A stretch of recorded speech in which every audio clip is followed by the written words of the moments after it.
Hello dear. इस video के अंदर हम करने वाले हैं क्विक रिवीजन पॉइंट्स या फिर confidence building points of coordinate geometry. तो ये जो क्विक रिवीजन पॉइंट्स है, इसके नाम से ही पता चल रहा है कि इसका मेन जो पर्पज़ है वो क्या है, और साइड बाय साइड ये एक और पर्पज़ फीड करता है कि ये आपका कॉन्फिडेंस बिल्ड करता है, क्योंकि आपको कंप्लीट चीज़ कम से कम टाइम में एक स्ट्रक्चर्ड वे में देखने को मिल जाती है कि किसी चैप्टर के अंदर कितने कंसेप्ट्स हैं, कितने क्वेश्चंस हैं, वो इसके अंदर नहीं दिखता। इसके अंदर कितने टाइप के क्वेश्चंस हैं वो भी नहीं दिखता। टाइप ऑफ क्वेश्चन और कंसेप्ट में फ़र्क होता है। एक कंसेप्ट से कई टाइप के क्वेश्चन जनरेट हो सकते हैं। हाँ, हमें अगर कंसेप्ट की अच्छी अंडरस्टैंडिंग है तो उस कंसेप्ट को किसी भी वे में एग्जामिनर पूछ ले, हमें उस चीज़ का फिर डर नहीं रहेगा। नया आएगा, पुराना आएगा, अगर आपको बिल्कुल अच्छे से विजुअलाइजेशन है उस कंसेप्ट की। ठीक है, तो ये जो क्विक रिवीजन पॉइंट की वीडियो होती है, ये कॉन्सेप्ट को सीखने के लिए नहीं होती है। कॉन्सेप्ट को सीखने के लिए तो कॉन्सेप्ट लेक्चर है।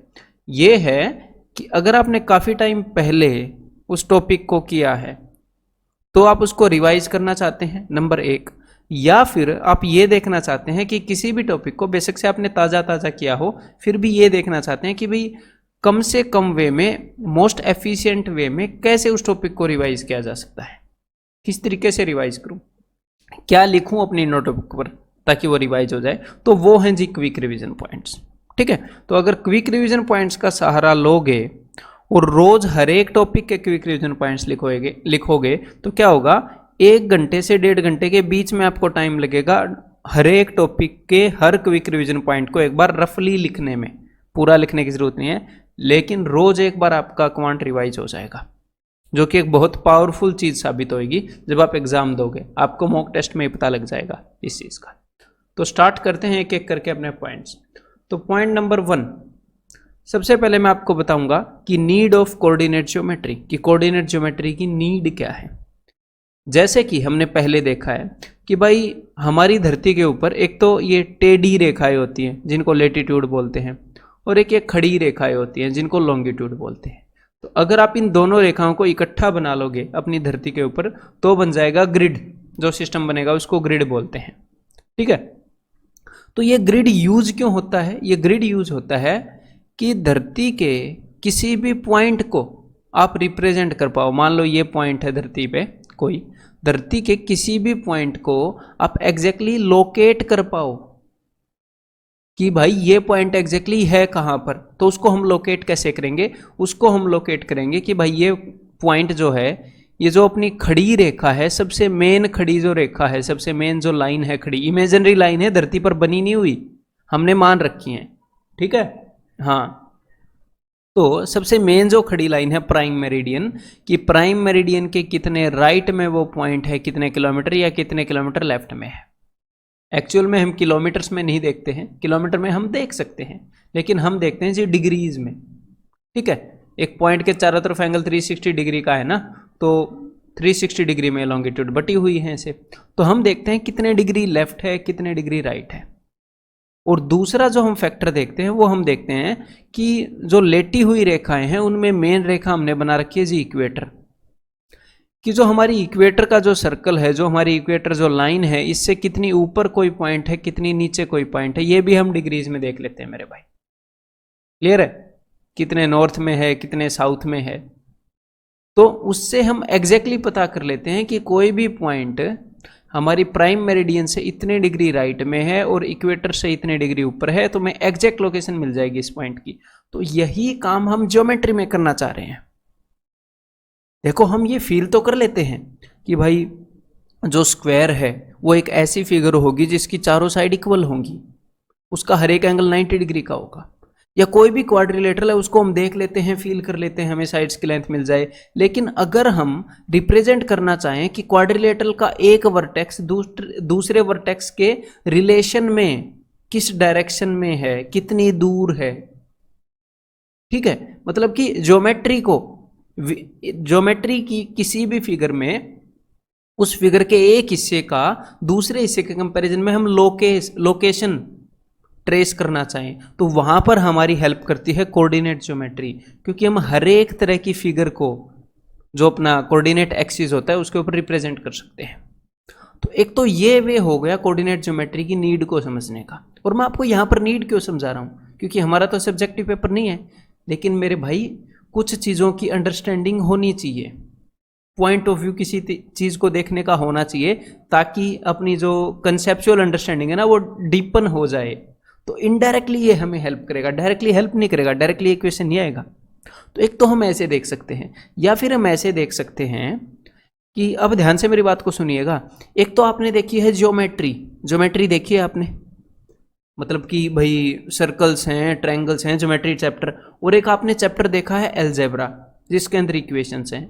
तो कोऑर्डिनेट ज्योमेट्री में आपने क्या देखा, क्या ज्योमेट्री की शेप्स हैं? जी हाँ है, लाइन है, पॉइंट है, ट्रायंगल है, क्वाड्रिलेटरल है। और क्या इक्वेशंस हैं? यार इक्वेशंस भी हैं।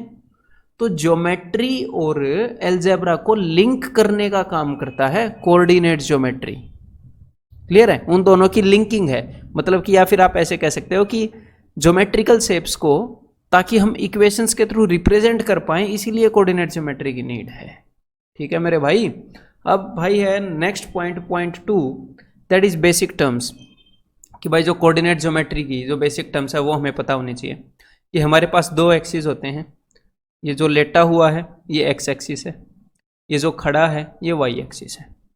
एक्स एक्सिस और ये जो पॉइंट है ये है जी ओरिजिन, यानी कि मूल बिंदु। ठीक है, इस पॉइंट से राइट साइड पर कितनी दूरी चली गई, दैट इज पॉजिटिव।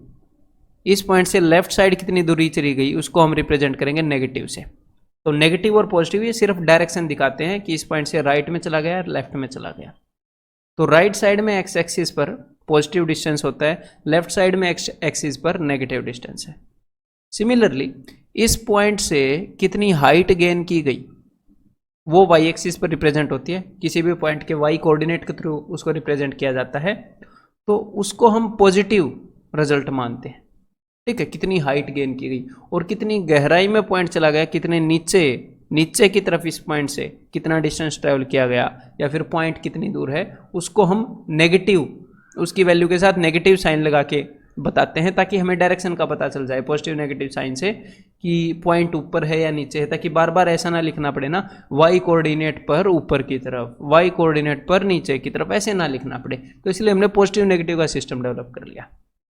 ठीक है, तो दो एक्सिस हो गए जिनको अक्स बोलते हैं हिंदी में। ठीक है, ये इनकी डायरेक्शंस हो गई।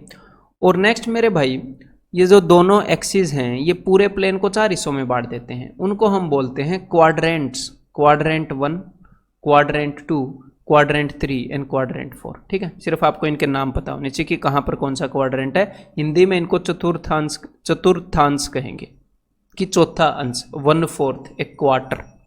ठीक है, नेक्स्ट पॉइंट है पॉइंट 3, डिस्टेंस फॉर्मूला।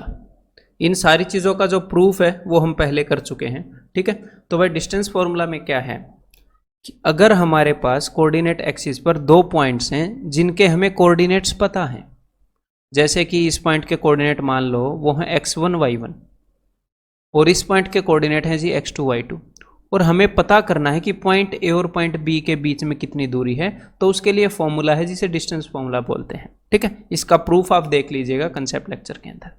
तो भाई जो इन दोनों पॉइंट्स के बीच का डिस्टेंस है that will be given by under root. अब यहां पर देखो, यहां पर आपको ऐसे भी मैं बता सकता हूं y2 माइनस y1 या फिर y1 माइनस y2, लेकिन अगर मैं आपको जनरल फॉर्म में बताना चाहूं, मतलब एक्चुअली प्रैक्टिकली क्या है, प्रैक्टिकली ये है कि डिफरेंस बिटवीन y कोऑर्डिनेट्स के बीच में डिफरेंस, चाहे y2 में से y1 घटा दो या y1 में से y2 घटा दो, फर्क नहीं पड़ता। क्यों? क्योंकि उसका स्क्वायर होना है।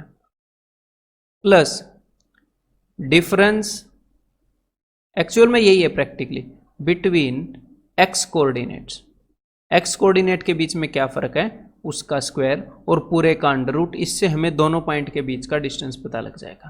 क्लियर है? सिंपल सी बात है। Then next is point 4, that is division of a line by a point. किसी एक बिंदु के द्वारा किसी लाइन का डिवीजन, तो किस रेशियो में डिवीजन किया गया है, ये सारी इसके अंदर अंडरस्टैंडिंग है। तो डिवीजन दो तरीके से हो सकता है, एक तो इंटरनल डिवीजन, एक एक्सटर्नल डिवीजन। ठीक है, तो ये दोनों चीजें मैं आपको बताऊंगा यहां पर। तो देखो हमारे पास एक लाइन है, और यहाँ पर मैं आपको दो चीज़ें बताऊंगा, एक तो बताऊंगा आपको फॉर्मूला और एक आपको बताऊंगा जी अंडरस्टैंडिंग। हमारे पास एक लाइन है, लाइन सेगमेंट ए बी, ए के कोऑर्डिनेट्स हैं x1 y1 और बी के कोऑर्डिनेट्स हैं जी x2 y2, और एक पॉइंट सी है जिसके कोऑर्डिनेट्स हैं xy, जो कि इस लाइन को m/n में डिवाइड करता है, पॉइंट सी। ठीक है, तो मान लो पॉइंट सी के कोऑर्डिनेट गिवन नहीं है, तो हमें पता है पॉइंट ए के कोऑर्डिनेट, पॉइंट बी के कोऑर्डिनेट, और हमें पॉइंट सी के कोऑर्डिनेट निकालने हैं। तो पॉइंट सी का जो एक्स कोऑर्डिनेट है वो होएगा, कैसे होएगा, देखो आपको अब सिर्फ एक्स कोऑर्डिनेट्स पर ध्यान देना है, और यहां पर मैं आपको फॉर्मूला बता रहा हूं, इसके बाद अंडरस्टैंडिंग बताऊंगा। प्रूफ मैं कंसेप्ट लेक्चर में दे चुका हूं। तो अगर हमें सिर्फ एक्स कोऑर्डिनेट निकालना है पॉइंट सी का, तो सिर्फ एक्स कोऑर्डिनेट्स पर ध्यान दो, पॉइंट ए और बी के एक्स कोऑर्डिनेट ऑफ कोर्स वही हमें पता है। तो पॉइंट ए का एक्स कोऑर्डिनेट ये है, पॉइंट बी का एक्स कोऑर्डिनेट ये है, सिर्फ इन पर ध्यान दो। तो अब हम क्या करेंगे, और हमें रेशियो गिवन है, कोऑर्डिनेट गिवन है और रेशियो, दो ही चीजें गिवन है ना। तो अब हम क्या करेंगे, क्रॉस मल्टीप्लाई करेंगे इस रेशियो को उस एक्स कोऑर्डिनेट से, इस रेशियो को उस एक्स कोऑर्डिनेट से। ठीक है, तो देखो मैं फॉर्मूला लिख रहा हूं कि m x2 plus n x1। तो आपको क्या करना पड़ेगा, आपको नामकरण नहीं करना पड़ेगा एग्जाम के अंदर इन पॉइंट्स का कि ये x1 y1 है, जस्ट हमें पता है कि क्रॉस मल्टीप्लाई करना है, और डिवाइडेड बाय m+1, जो भी रेशियो की वैल्यूज हैं m और n उनका सम। सिमिलरली अगर आपको y कोऑर्डिनेट निकालना है तो सिर्फ और सिर्फ y कोऑर्डिनेट पर ध्यान देना, एग्जैक्टली सेम अंडरस्टैंडिंग रहेगी, सेम फॉर्मूला रहेगा कि सिर्फ दोनों पॉइंट के y कोऑर्डिनेट्स का ध्यान रखो अगर हमें पॉइंट सी का y कोऑर्डिनेट निकालना है, और फिर से क्रॉस मल्टीप्लाई कर दो m इंटू y2, ऐसे my2 plus ny1 divided by m plus n। Clear है, तो ये तो हो गया जी फॉर्मूला। अब मैं आपको बताता हूं मेरे भाई अंडरस्टैंडिंग। ठीक है, तो देखो अब अंडरस्टैंडिंग क्या है, अंडरस्टैंडिंग ये है कि मान लो पॉइंट सी के कोऑर्डिनेट्स भी हमें पता है एक्स और वाई। तो यहां पर मैं आपको कुछ बताना चाहूंगा, हमें ये सब पता है कि पॉइंट सी जो है वो लाइन ए बी को m/n में डिवाइड करता है। तो अब देखो आपको कुछ मैं रिजल्ट बताना चाहता हूं, मैं ये बताना चाहता हूं कि इस लाइन की लेंथ अगर m है, इस लाइन की लेंथ अगर m है, तो इस लाइन की लेंथ क्या होगी, इस लाइन की लेंथ n होगी। रेशियो का मतलब यही है ना, जी हाँ, रेशियो का मतलब यही है। तो देखो ये जो रेशियो है ना m/n, ये जो रेशियो है m/n, इसको हम दोनों कोऑर्डिनेट की हेल्प से अलग अलग भी रिप्रेजेंट कर सकते हैं। कैसे, ये जो मैंने लाइन नंबर 1 बनाई है, लाइन नंबर 1, और इसको मैं बोलूंगा लाइन नंबर 2, तो लाइन नंबर 1 की लेंथ बताओ लेकिन सिर्फ x कोऑर्डिनेट्स की हेल्प से, यानी कि x1 और x का जो डिफरेंस है, x1 और x का जो डिफरेंस है, लाइन नंबर 1 की लेंथ, यानी कि x1 और x में जो गैप है, और लाइन नंबर 2 की लेंथ को रिप्रेजेंट करेगा इस x में और इस x2 में, सिर्फ x कोऑर्डिनेट को फोकस करना, और यहां पर डायरेक्शन मैटर करती है। ठीक है, तो यहां पर मैं क्या करूंगा, इस आगे वाले कोऑर्डिनेट में से पिछले वाला घटाऊंगा, यानी कि x माइनस x1। तो ये लाइन नंबर 1 की लेंथ को रिप्रेजेंट कर रहा है, ये अपना x है, इसमें से मैंने घटा दिया जी x1, लाइन नंबर 1 की लेंथ, सिर्फ x कोऑर्डिनेट्स का मैंने डिफरेंस लिया, डिवाइडेड बाई, अब मैं क्या कर रहा हूं, अब मैं लाइन नंबर 2 की लेंथ ले रहा हूं, x2 में से मैंने घटा दिया जी x, तो divided by x2 minus x। तो मतलब मैं कहना क्या चाह रहा हूं कि ऐसे आप जब x कोऑर्डिनेट्स का जो डिफरेंस है ना, मैंने लिया क्या है, मैंने x कोऑर्डिनेट का डिफरेंस तो लिया है ना, उसका जो रेशियो है एग्जैक्टली वही रेशियो है जिस रेशियो में पॉइंट इस लाइन को डिवाइड करेगा, मतलब वो m/n के बराबर है। और इस चीज की अंडरस्टैंडिंग को हमने यूज किया है इक्वेशंस में, और एग्जैक्टली यहां पर हम y का पॉइंट भी ले सकते हैं, मतलब एग्जैक्टली x लेना ही जरूरी नहीं है, हम यहां पर पॉइंट y भी ले सकते थे।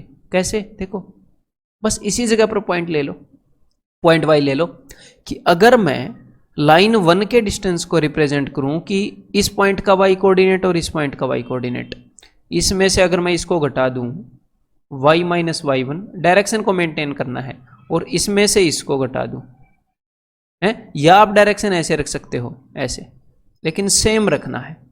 लेकिन अब हमने डायरेक्शन को ऐसे रखा हुआ है y minus y one y two minus y, तो ये हो जाएगा y टू माइनस वाई। तो मैं कहना क्या चाह रहा था, मैं ये कहना चाह रहा था कि भाई ये जो बीच वाला पॉइंट है ये जिस रेशियो में इस लाइन को डिवाइड करता है, जिस रेशियो में, एग्जैक्टली उसी रेशियो में x कोऑर्डिनेट्स का जो डिफरेंस है इन पॉइंट्स का, और उसी रेशियो में y कोऑर्डिनेट्स का डिफरेंस है। ये क्यों है? ये सिमिलर ट्रायंगल्स यहां पर बनेगी इस कारण है, जो कि मैं कंसेप्ट लेक्चर के अंदर प्रूव कर चुका हूं। सिमिलर ट्रायंगल्स की सारी साइड्स का रेशियो बराबर होता है ना, और m और n उन्हीं इन दोनों राइट एंगल ट्रायंगल के हाइपोटेन्यूज का रेशियो है, इसीलिए बाकी साइड्स का रेशियो भी यही होगा। देन नेक्स्ट अगली टाइप का जो डिवीजन है वो है जी एक्सटर्नल डिवीजन। तो इंटरनल डिवीजन और एक्सटर्नल डिवीजन में फर्क क्या है? देखो फर्क ये है कि मेरे पास एक लाइन है ए बी, ऊपर वाली लाइन का हम करेंगे इंटरनल डिवीजन और नीचे वाली लाइन का हम करेंगे एक्सटर्नल डिवीजन। तो मान लो एक पॉइंट सी है जो लाइन ए बी को डिवाइड कर रहा है, फॉर एग्जाम्पल 3:2 ऐसे मान लो, या फिर 3:1। क्लियर? आपको समझाने के लिए मैं यहां पर वैल्यूज ले रहा हूं। तो पॉइंट सी जो है वो लाइन ए बी को इंटरनली डिवाइड कर रहा है, लाइन ए बी के अंदर है, ठीक है। यानी कि यहां पर ए सी, यानी कि ए से लेकर अगर आप सी तक जाओगे डिवाइडेड बाई फिर सी से लेकर बी तक जाओगे, पॉइंट सी बीच में पड़ता है ना, तो पहले ए से सी तक आएंगे फिर सी से बी तक, तो divided by C B is equal to 3:1। तो जब भी कोई पॉइंट किसी लाइन को डिवाइड करता है तो हम ऐसे उनका रेशियो निकालते हैं कि किस रेशियो में डिवाइड किया। लेकिन अगर यही पॉइंट मैं बोल दूं कि यहां पर है, यही पॉइंट मैं बोल दूं, या फिर यहां पर मान लो यहां पर है, तो अब मेरे को ये बताओ ए सी ओवर सी बी का रेशियो हम देखेंगे, तो ए सी का रेशियो क्या होगा? यहां से लेकर यहां तक की लेंथ, और फिर सी बी का रेशियो क्या होगा? यहां से लेकर यहां तक की लेंथ। तो मान लो ए से लेकर सी तक की लेंथ 3 है और सी से लेकर बी तक की लेंथ 2 है, सॉरी 1 है। तो उस केस में जो मैंने माना है ये कुछ भी हो सकती है, तो उस केस में पॉइंट सी जो है वो लाइन ए बी को एक्सटर्नली डिवाइड कर रहा है। एक्सटर्नली क्यों डिवाइड कर रहा है? क्योंकि ये लाइन ए बी के अंदर नहीं है, एक तो इससे बाहर है, इससे एक्सटर्नल है, ठीक है, बाह्य विभाजन कर रहा है ये इसको, है वो अंतः विभाजन था। तो A C upon C B is equal to 3:1, ये एक्सटर्नल डिवीजन है, ऊपर वाला इंटरनल डिवीजन है। तो यहां पर मैं आपको एक बात बताना चाहूंगा। क्या बात बताना चाहूंगा? कि आप ऐसे बोल सकते हो, जो नीचे वाला केस है ना एक्सटर्नल डिवीजन का, बाह्य विभाजन का, आप उसके अंदर ये बोल सकते हो कि point C line A B को एक्सटर्नली डिवाइड कर रहा है ना। या फिर ऐसे भी बोल सकते हो कि पॉइंट बी लाइन ए सी को इंटरनली डिवाइड कर रहा है। बताओ बोल सकते हो कि नहीं? जो लाइन ए सी है उसके एग्जैक्टली बीच में बी है कि नहीं? तो है क्या, बस हमारे सामने एक सिचुएशन है, उसको हम ऐसे बोल सकते हैं कि पॉइंट सी एक्सटर्नली डिवाइड कर सकता है, या फिर उसी को हम बोल सकते हैं पॉइंट बी इंटरनली डिवाइड कर रहा है। तो एग्जामिनर आपको ये बताता है कि पॉइंट सी एक्सटर्नली डिवाइड कर रहा है, हाँ जी ये बोलेगा आपके एग्जाम में, लेकिन जरूरी नहीं है कि हम एक्सटर्नल डिवीजन का फॉर्मूला लगाएं। कुल मिलाकर हमें करना क्या होता है हमारे एग्जाम के अंदर? कुल मिलाकर हमें सिचुएशन को समझ के उसका आंसर करना होता है। चाहे हम यूज करें कुछ भी, चाहे कोई भी फॉर्मूला यूज करें, कोई भी अंडरस्टैंडिंग यूज करें, या अपनी कॉमन सेंस यूज करें, या ऑप्शंस को एलिमिनेट कर दें, हम कुछ भी यूज करें। समझ में आ रही है बात? तो ये सिचुएशन मैं आपको समझा रहा हूं। तो अब हमने दोनों चीज़ों को कंपेयर किया है, तो एक बार इनके फॉर्मूलाज को कंपेयर कर लेते हैं भाई फिर, ठीक है। तो देखो मैं आपको फॉर्मूलाज बताता हूँ इन दोनों के। तो भाई मान लो पॉइंट ए के कोऑर्डिनेट हैं अपने x1 y1, पॉइंट बी के कोऑर्डिनेट हैं x2 y2।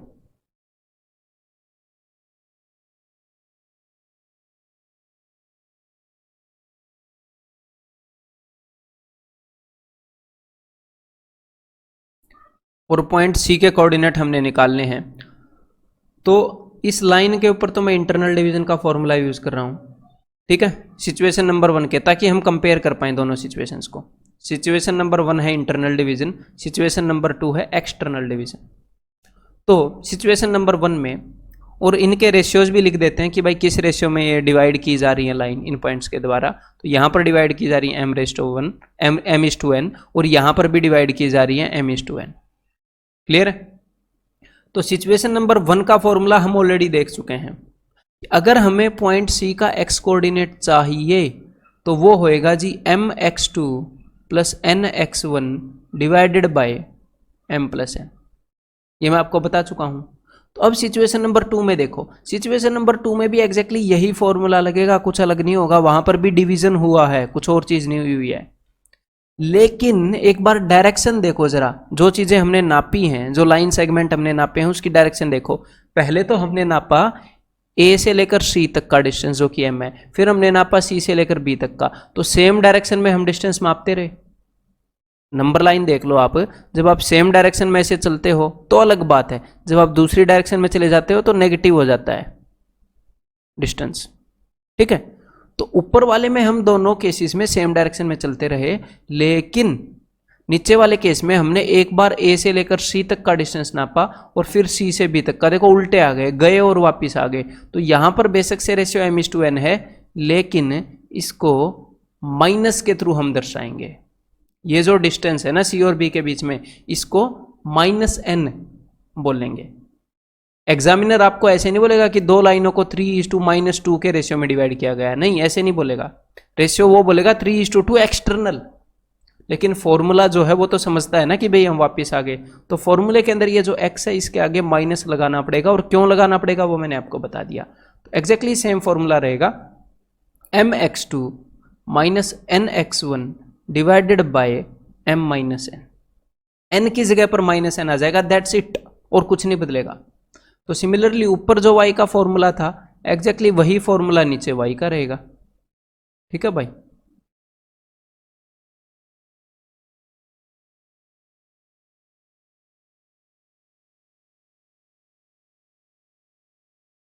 तो ये है एक्सटर्नल डिवीजन और इंटरनल डिवीजन के बीच में फर्क। और नेक्स्ट अब हम डिवीजन की बात कर रहे हैं, और यहां पर अब मैं इंटरनल डिवीजन की ही बात कर रहा हूं। अगर हम डिवीजन की बात कर रहे हैं और हमारे पास एक लाइन है ए बी, ए और बी के कोऑर्डिनेट्स हैं x1 y1 and x2 y2। और अब की बार क्या है, अब की बार जो पॉइंट इस लाइन को डिवाइड कर रहा है वो एग्जैक्टली बीच में है, m/n में डिवाइड नहीं कर रहा वो। ठीक है, वो डिवाइड कर रहा है 1:1 रेशियो में, यानी कि इन लाइनों की लेंथ अलग अलग नहीं है, ये एग्जैक्टली बीच में है पॉइंट। तो यहां पर जो है फॉर्मूला m और n की वैल्यू 1 और 1 हो जाएंगी, जो भी हम फॉर्मूला कर रहे थे उसके अंदर। तो यहां पर जो x कोऑर्डिनेट की वैल्यू आ जाएगी वो आ जाएगी जी x1 plus x2 divided by 2, यानी कि बाकी के दोनों कोऑर्डिनेट्स की एवरेज, और y कोऑर्डिनेट भी आ जाएगा बाकी के दोनों कोऑर्डिनेट्स की एवरेज। उसी फॉर्मूले के अंदर m और n को 1 और 1 पुट करोगे तो ये आ जाएगा। क्लियर है? तो मिड पॉइंट के कोऑर्डिनेट्स हम इजीली निकाल सकते हैं। तो एग्जामिनर हमें मिड पॉइंट के कोऑर्डिनेट भी पूछ सकता है, या फिर मिड पॉइंट के और पहले पॉइंट के दे देगा, तीसरे पॉइंट के पूछ सकता है, कोई दिक्कत नहीं है। अंडरस्टैंडिंग यही यूज होगी। ठीक है, अब एग्जैक्टली यही अंडरस्टैंडिंग एक और जगह पर हम इस्तेमाल कर सकते हैं, और कई क्वेश्चन मतलब एक और जगह पर हम इस्तेमाल कर सकते हैं, और उन क्वेश्चंस को हम देखते ही देखते कर सकते हैं। वो कौन सी जगह है? वो है मेरे भाई रिफ्लेक्शन ऑफ ए पॉइंट निकालना, किसी भी पॉइंट की रिफ्लेक्शन निकालना। तो वहां पर कैसे यूज कर सकते हैं? बिल्कुल साधारण सा फंडा है। मान लो ये हमारा शीशा है, क्योंकि हमें जो रिफ्लेक्शन है ना किसी भी पॉइंट की, या तो किसी दूसरे पॉइंट के अंदर निकालनी पड़ेगी या किसी लाइन के अंदर निकालनी पड़ेगी। तो मान लो हमारे पास ये शीशा है, ये एक पॉइंट है, इसकी रिफ्लेक्शन हम इस लाइन में निकाल रहे हैं। तो हम ये देख रहे हैं कि इस लाइन से ये पॉइंट जितनी दूर है एग्जैक्टली उतनी ही दूर बिल्कुल सीधा इसकी परछाई बनेगी यहाँ पर। तो एक हिसाब से अगर मैं आपको बताऊं तो आप रिफ्लेक्शन वैसे तो बोल रहे हो कि इस लाइन में देख रहा हूं, अदरवाइज ये जो पॉइंट है ना, ये जो पॉइंट है, आप कर क्या रहे हो? आप पॉइंट नंबर 1 की परछाई देख रहे हो इस पॉइंट के अंदर। जिस पॉइंट को मैंने नंबर 1 मेजर कर दिया, आप इसकी परछाई देख रहे हो इस पॉइंट में, वो इस लाइन के ऊपर है। तो लाइन पर परछाई तो देख रहे हो, लेकिन इस पॉइंट पर ही देख रहे हो है। और पॉइंट नंबर 2 जो आया है वो परछाई है, वो पॉइंट नंबर 1 की परछाई है। तो देखो बिकॉज है क्या, ये सिंपल सा मतलब है, सिंपल सा नियम है रिफ्लेक्शन का कि ये जो लाइनें हैं ये एक दूसरे के परपेंडिकुलर होंगी, तो ए बी सी, अगर मैं इन तीनों पॉइंट्स को नाम दे दूं तो ए सी एक स्ट्रेट लाइन बन जाएगी और ए बी और बी सी इक्वल होंगे। रिफ्लेक्शन का ये नियम है, मैं आपको पहले बता चुका हूं कि पॉइंट जितनी दूर होगा एग्जैक्टली उतनी दूर उसकी परछाई होगी शीशे से। तो बिकॉज ए बी और बी सी बराबर हैं तो पॉइंट बी जो है वो मिड पॉइंट हो गया, ये हो गया जी मिड पॉइंट। तो यहां पर भी हम मिड पॉइंट की अंडरस्टैंडिंग या मिड पॉइंट का जो फॉर्मूला है वो लगा सकते हैं। तो इस जगह पर वो अंडरस्टैंडिंग काम आती है, और अगर आप ये अंडरस्टैंडिंग लगाते हो तो इस चीज़ को ध्यान में रखो, ये क्वेश्चन मैंने आपको करवाए हैं तो इस चीज़ को ध्यान में रखो, ना कुछ लिखने की जरूरत है ना कुछ ज़्यादा कैलकुलेट करने की जरूरत है, जैसा कि हम क्वेश्चन कर चुके हैं। ठीक है, आप directly within few seconds answer कर सकते हो। Then point number 5 that is slope of a line. तो अब ये स्लोप होता क्या है और कैसे कैसे निकलता है वो डिस्कस करते हैं भाई। तो देखो स्लोप बिल्कुल सिंपल सी चीज़ है। तो जो हम पार्क के अंदर झूले देखते हैं कि उसके ऊपर अगर हम किसी बच्चे को बिठाएंगे, मान लो यहाँ पर ये गोल गोल बच्चा बिठा दिया, तो ये बच्चा कितनी स्पीड से उस झूले के ऊपर से आएगा। अगर भाई उस झूले का जो स्लोप है वो ज़्यादा होएगा, बिल्कुल स्टीप होएगा, मान लो पहाड़ बिल्कुल खड़ा होता है तो वहां से अगर कोई चीज़ गिरती है तो वो बहुत तेज़ी से गिरेगी, लेकिन अगर ढलान कम होएगा तो कम तेज़ी से गिरेगी। तो इसी ढलान को यहाँ पर हम पहाड़ों का स्लोप तो माप नहीं रहे, यहाँ पर हम लाइनों का स्लोप माप रहे हैं कि कोई भी लाइन कितनी तिरछी है, उसका स्लोप कितना है, उसका ढलान कितना है। स्लोप को ग्रेडियंट भी बोल देते हैं, हिंदी में ढाल और ढलान, इंग्लिश में स्लोप और ग्रेडियंट। ठीक है, तो दिस इज स्लोप। तो भाई स्लोप को हम कोऑर्डिनेट ज्योमेट्री के अंदर हम दो तरीके से निकाल सकते हैं। ठीक है, तो एक तो ये एग्जैक्टली टेढ़ा कितना है, लाइन एग्जैक्टली टेढ़ी कितनी है, तो किस चीज के रिस्पेक्ट में टेढ़ी है। मान लो ये तो है लाइन नंबर 1 और ये है लाइन नंबर 2। तो लाइन नंबर 2 के हिसाब से अगर मैं लाइन नंबर 1 को देखूंगा तो बिल्कुल भी टेढ़ी नहीं है, लाइन नंबर 2 के बिल्कुल पैरेलल है। लेकिन अगर मैं लाइन नंबर 3 के हिसाब से लाइन नंबर 1 को देखूंगा तो वो तो भाई तिरछी है। तो किसी न किसी चीज के रेफरेंस में देखना पड़ेगा ना कि चीज कितनी तिरछी है। तो यहां पर वो चीज हम देखते हैं, एक्स एक्सिस जो है उसकी पॉजिटिव डायरेक्शन के साथ कोई भी लाइन कितना एंगल बना रही है, ये चीज देखते हैं। यानी कि अगर हमारे पास ये लाइन है तो देखो पॉजिटिव डायरेक्शन हमेशा ये राइट साइड में है एक्स एक्सिस की, तो ये वाला एंगल कितना है। या फिर अगर हमारे पास ये लाइन है तो ये वाला एंगल कितना है। मान लो अगर ये एंगल है थीटा, तो इस एंगल के कोई भी लाइन उसकी पॉजिटिव डायरेक्शन के साथ जो भी एंगल बनाएगी उसके टेंजेंट की जो वैल्यू है, यानी कि टेन थीटा की जो वैल्यू है, उसे हम बोलते हैं उस लाइन का स्लोप। कि भाई इस लाइन का स्लोप ये है, ठीक है मेरे भाई, उसे उस लाइन का स्लोप बोलते हैं। तो अब लाइन का स्लोप निकाला कैसे जा सकता है। देखो दो तरीके हैं जो हमारे एग्जाम में हमसे यूज करवाए जाएंगे। या तो हमें ये पता हो कि जिस भी लाइन का हमने स्लोप निकालना है, या तो हमें उस लाइन के ऊपर दो पॉइंट्स के कोऑर्डिनेट्स पता हो। मान लो पॉइंट नंबर 1 के कोऑर्डिनेट्स हैं, पॉइंट ए के कोऑर्डिनेट्स हैं x1 y1 और पॉइंट बी के कोऑर्डिनेट्स हैं x2 y2। तो या तो हमें उस लाइन के ऊपर जिस लाइन का स्लोप निकालना है उसके ऊपर दो बिंदुओं के कोऑर्डिनेट पता हो, तो स्लोप आ जाएगा अपना, स्लोप को m से रिप्रेजेंट करते हैं, और तो वो आ जाएगा y2 minus y1 divided by x2 minus x1। तो ज़रूरी नहीं है कि मतलब इसी पॉइंट में से उसके कोऑर्डिनेट को घटाना है, हम ऐसे भी कर सकते हैं y1 minus y2 divided by x1 minus x2। और कुल मिलाकर बात क्या है, कुल मिलाकर बात यह है कि हमें एक ही डायरेक्शन में चलना है। अगर हम इस पॉइंट के कोऑर्डिनेट में से घटाने लगे तो इसी पॉइंट के कोऑर्डिनेट्स में से घटाना है। समझ में आ गई बात। y2 में से अगर y1 घटाया तो फिर x2 में से x1 घटाना है। अगर हमने इस पॉइंट के कोऑर्डिनेट से घटाना स्टार्ट किया है कि x1 में से x2 घटाया है तो फिर y1 में से y2 घटेगा।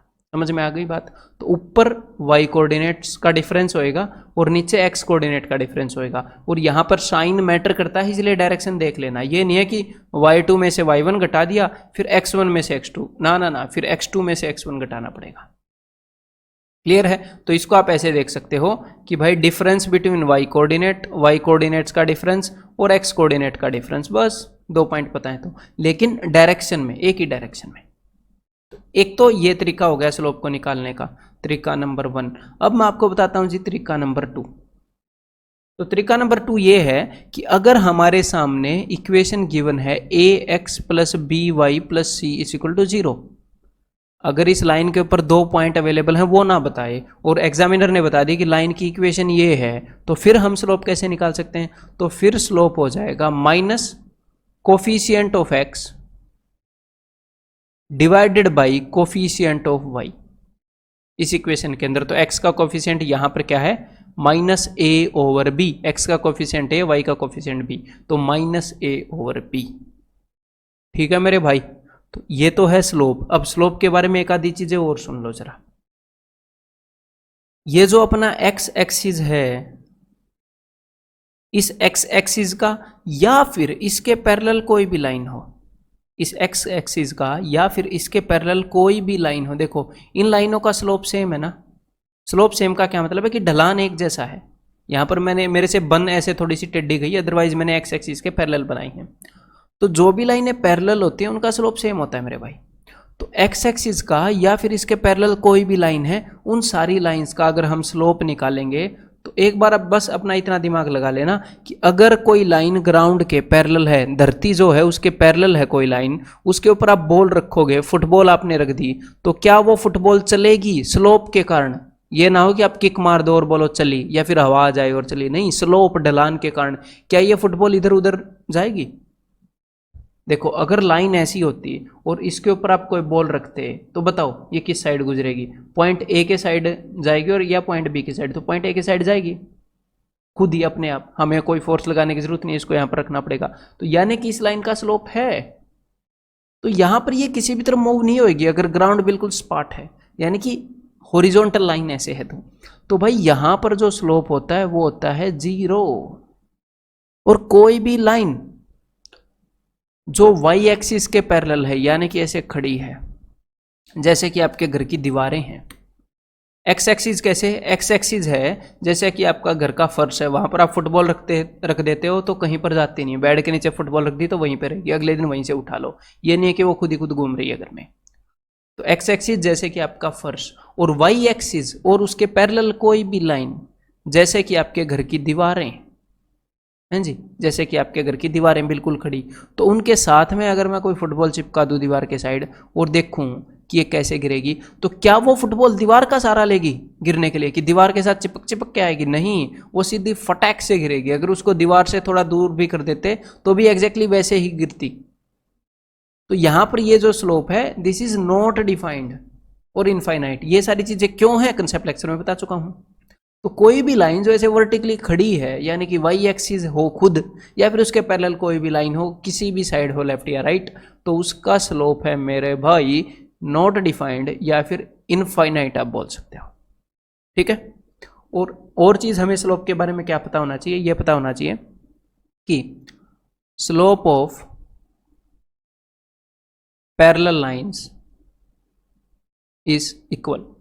पैरेलल लाइंस का स्लोप इक्वल होगा। मान लो दो लाइनें हैं, एक तो लाइन 1 है और एक लाइन 2 है। अगर ये दोनों लाइनें एक दूसरे के पैरेलल हैं तो m1 लाइन 1 का स्लोप है, m2 लाइन 2 का स्लोप है, तो m1 is equal to m2 अगर दोनों लाइनें पैरेलल हैं। और अगर ये दोनों लाइनें एक दूसरे के परपेंडिकुलर हैं तो m1 is equal to -1/m2, या फिर ऐसे बोल सकते हो m1 into m2 is equal to -1।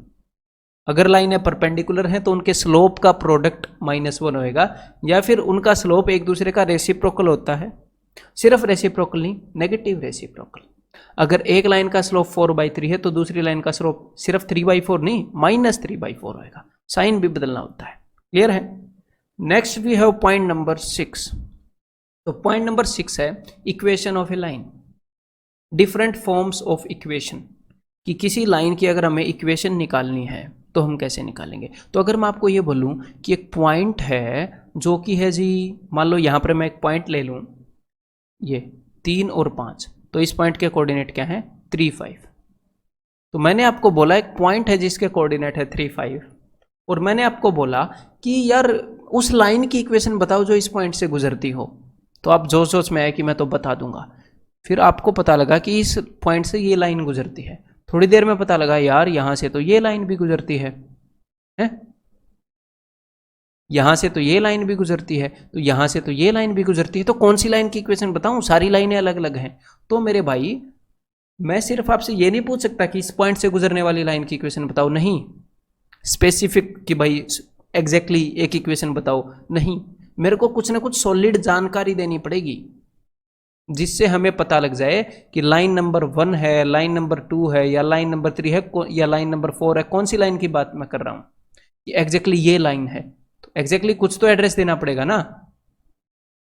तो अगर मैं आपसे पूछूं कि एक गली है, कि इस गली में जिसका घर है उसमें कौन रहता है, और मान लो उस गली में 10 घर हैं, तो आप नहीं बता पाओगे कौन रहता है। लेकिन अगर मैं बोलूं कि इस गली में 312 नंबर जिसका घर है, हाउस नंबर 312, उसमें कौन रहता है, तो आप एग्जैक्टली बता सकते हो।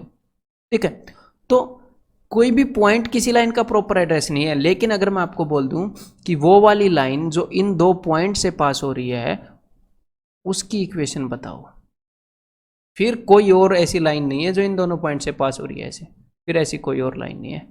ठीक है, तो एग्जामिनर हमें क्या करेगा, एग्जामिनर हमें एग्जैक्ट ऐसी इंफॉर्मेशन बताएगा जिससे हमें पता लग जाएगा कि हाँ ये है वो लाइन। तो वो इन्फॉर्मेशन किस किस रूप में हो सकती है वो मैं आपको बताता हूँ। देखो अब ध्यान से सुनो, या तो एग्जामिनर हमें 2 पॉइंट्स बता देगा जिनसे लाइन गुजर रही है, या एग्जामिनर हमें एक पॉइंट बता देगा जहाँ से लाइन गुजर रही है और स्लोप बता देगा, दूसरा पॉइंट नहीं बताएगा, लाइन का स्लोप बता देगा। या एग्जामिनर हमें इंटरसेप्ट बता देगा, एक्स एक्सिस का भी, एक्स एक्सिस का इंटरसेप्ट बता देगा और वाई एक्सिस का इंटरसेप्ट बता देगा। या एग्जामिनर हमें, अगर वो हमें एक्स इन दोनों में से कोई भी एक इंटरसेप्ट बता दे और स्लोप बता दे तो भी बात बन सकती है। लेकिन जो हमारे एग्जाम के अंदर जो स्टैंडर्ड फॉर्म है वो ये होती है कि वाई एक्सिस का इंटरसेप्ट बताता है और स्लोप बताता है। तो इन 4 तरीकों से हम इक्वेशन निकाल सकते हैं किसी भी लाइन की। कैसे, अब एक एक करके हम सीखते हैं। तो सबसे पहले तरीका नंबर 1, अगर एग्जामिनर हमें 2 पॉइंट्स के कोऑर्डिनेट्स बता दें कि भाई ये तो पॉइंट नंबर 1 है x1 y1, ये पॉइंट नंबर 2 है, ये 2 पॉइंट्स है जिनसे एक लाइन पास हो रही है, तो उसकी इक्वेशन बताओ। तो उसकी इक्वेशन क्या होगी ये मैं आपको बता चुका हूँ। ये होएगी, देखो कि y2 minus y1 divided by x2 minus x1। ये क्या हो गया, लाइन का स्लोप आ गया ना, y कोऑर्डिनेट का difference divided by x coordinate का डिफरेंस। फिर आप क्या करोगे, इमेजिनरी पॉइंट y और x ले लोगे, ऐसे y और x, और फिर से स्लोप निकाल दोगे। अब या तो ये पॉइंट पकड़ लो या ये पॉइंट पकड़ लो, फर्क नहीं पड़ता। Is equal to y minus y one, मान लो मैंने ये वाला पकड़ लिया, divided by x minus x one. तो मैंने किया क्या, मैंने लाइन का स्लोप निकाला और उसको लाइन के स्लोप से ही कंपेयर कर दिया। मैंने यहाँ पर एक पॉइंट मान लिया इमेजिनरी एक्स वाई, तो पूरी लाइन का स्लोप और लाइन के इस टुकड़े का स्लोप तो बराबर ही है ना, जी हाँ बराबर है। तो ये इक्वेशन हो जाएगी और इसको यूज़ करके हमने कई इक्वेशन किए हैं। तो ये तो हो गया जी अगर पहले टाइप की इन्फॉर्मेशन गिवन हो। अगर दूसरे टाइप की इन्फॉर्मेशन गिवन हो फिर हम क्या करेंगे, तो दूसरे टाइप की इन्फॉर्मेशन इस तरीके से गिवन होती है कि भी एक लाइन है और ये लाइन जो है ये किसी पॉइंट से पास हो रही है, सपोज x1 y1, और इस लाइन का जो स्लोप है वो मान लो एग्जामिनर ने दे दिया m। तो अब इसकी इक्वेशन बताओ। तो सिंपल सी बात है, हमने इक्वेशन निकालते हुए थोड़ी देर पहले ये तरीका नंबर 1 निकाला, तो जो चीज़ यूज़ की थी क्या, कि स्लोप को स्लोप के साथ इक्वेट कर दिया था, वही यहाँ पर करेंगे। यहाँ पर स्लोप ऑलरेडी गिवन है m क्या है, लाइन का स्लोप गिवन है, देखो। तो ये है स्लोप और स्लोप के साथ मैं किस चीज़ को इक्वेट करूंगा, स्लोप को। तो मैंने एक पॉइंट मान लिया इमेजिनरी जो इस लाइन पे लाई करता है, एक्स वाई जिसके कोऑर्डिनेट हैं।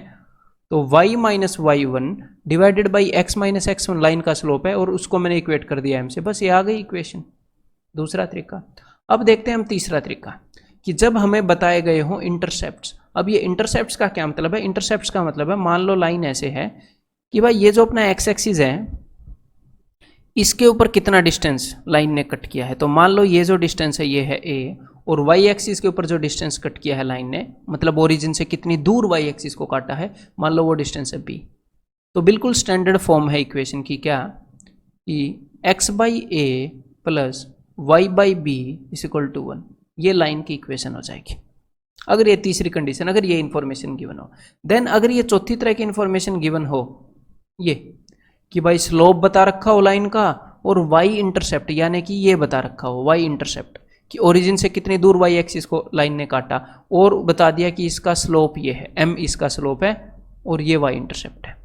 तो हम कैसे निकालेंगे? तो बिल्कुल सिंपल सी बात है कि भाई y is equal to m x plus b. m क्या है? y और x तो मतलब अपने कोड वो हैं वेरिएबल्स जिनके अंदर इक्वेशन है। m क्या है? m स्लोप है, और b क्या है? b है y इंटरसेप्ट की लेंथ है। तो बस ये इक्वेशन की फॉर्म हो गई। तो समझ में आ गई बात? सारी फॉर्म मैंने एक ही जगह पर आपको करा दी, अब भूलना मत, इनको लिख लो। देन नेक्स्ट है point 7, that is triangles and quadrilaterals. तो भाई ट्रायंगल्स एंड क्वाड्रिलेटरल्स के बारे में दो तरह के इक्वेशन पूछता है एग्जामिनर, यहीं पर सम अप कर देता हूं। एक तो ये पूछता है कि भाई ट्रायंगल की शेप कैसी है। शेप कैसी का क्या मतलब है कि ट्रायंगल का टाइप कैसा है, राइट एंगल ट्रायंगल है, एक्यूट एंगल्ड है, ऑब्ट्यूस एंगल्ड है, इक्विलेटरल है, आइसोस्केलस है, कैसी ट्रायंगल है, शेप कैसी है भाई। या फिर आपसे पूछता है कि भाई ट्रायंगल का एरिया कैसा है, और एग्जैक्टली यही चीज है क्वाड्रिलेटरल के अंदर पूछता है कि भाई क्वाड्रिलेटरल की शेप कैसी है, स्क्वायर है, रोम्बस है, पैरेललोग्राम है, रेक्टेंगल है, या ट्रेपेजियम है, कैसी है। या फिर क्वाड्रिलेटरल का एरिया कैसा है। ठीक है, ये बिल्कुल सिंपल सी बात है। तो देखो सबसे पहले टाइप्स ऑफ ट्रायंगल। तो मान लो एग्जामिनर ने, अब एग्जामिनर आपको क्या बताएगा? एग्जामिनर आपको बताएगा ट्रायंगल के तीनों वर्टिसेस के कोऑर्डिनेट्स। तो एग्जामिनर ने आपको किसी ट्रायंगल के तीनों जो वर्टिसेस हैं उनके कोऑर्डिनेट्स बता दिए हैं, ये हैं उनके कोऑर्डिनेट्स। तो अब आपको बताना है कि भाई ट्रायंगल कैसी है। तो सिंपल सा काम करना है, आपको ट्रायंगल की तीनों साइड्स की लेंथ निकाल लेनी है, तीनों डिस्टेंस फॉर्मूला को यूज करके। मान लो मैं इनको नामकरण कर दूं ए बी सी, तो लाइन ए बी की लेंथ मान लो कि ए है, और लाइन बी सी की लेंथ बी है, और लाइन सी ए की लेंथ सी है। तो आपको ट्रायंगल की तीनों साइड्स की लेंथ पता लग गई। तो अगर तीनों साइड्स की लेंथ बराबर हो तो इक्विलेटरल, 2 की बराबर हो तो आइसोस्केलस, 3 की बराबर हो, सॉरी 1 की भी बराबर ना हो तो स्केलन। ये तो हमें पता है ना भाई, समबाहु है, समद्विबाहु, ये तो हमें पता ही है। अगर भाई लाइन की लेंथ ही पता लग गई हमें ट्रायंगल की साइड की, तो बता देंगे तीनों इक्वल है या 2 इक्वल है या 1 भी इक्वल नहीं है। देन अगला टाइप हो गया कि राइट एंगल्ड है कि नहीं है, एक्यूट एंगल्ड है, या कौन सी है। तो तब हम क्या करेंगे, तब हम देखेंगे, हमने ट्रायंगल की तीनों साइड्स की लेंथ तो निकाल ली, फिर हम देख लेंगे सबसे बड़ी कौन सी है। फॉर एग्जाम्पल सी सबसे बड़ी है, मान लो फॉर एग्जाम्पल सबसे बड़ी कौन सी है, तो हम सबसे बड़ी का स्क्वायर करेंगे, और जो बाकी 2 बच गई उनके स्क्वायर का सम करेंगे।